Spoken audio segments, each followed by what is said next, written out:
საველზე ბრძოლა არის სასიცოცხლოდ მნიშვნელოვანი, რადგან რეჟიმის ტყვეების იმედი ვართ ჩვენ. ჩვენს ძმას, ბიჭს, რომელიც ეძებს სინათლეს წვდიადში.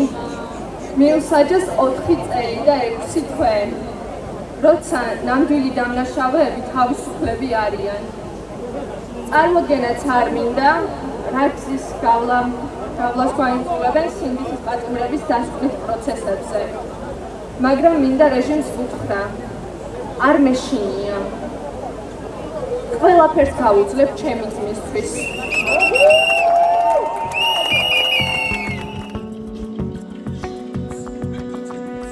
ამ ყველაფრის ფონზე კი მინდა ვთქვა, რომ სინდისის პატიმრების ოჯახები პირველივე დღიდან ვართ შეთანხმებულები და მკაფიოდ ვაფიქსირებთ ჩვენს აზრს თვითმმართველობის არჩევნებთან დაკავშირებით.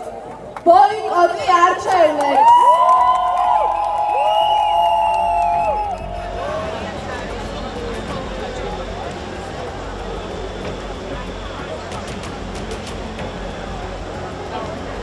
შვიდი თვეა გრძელდება პროტესტი და ამ პროტესტში ძალიან მაღალი ფასი გადაიხადეთ თქვენ.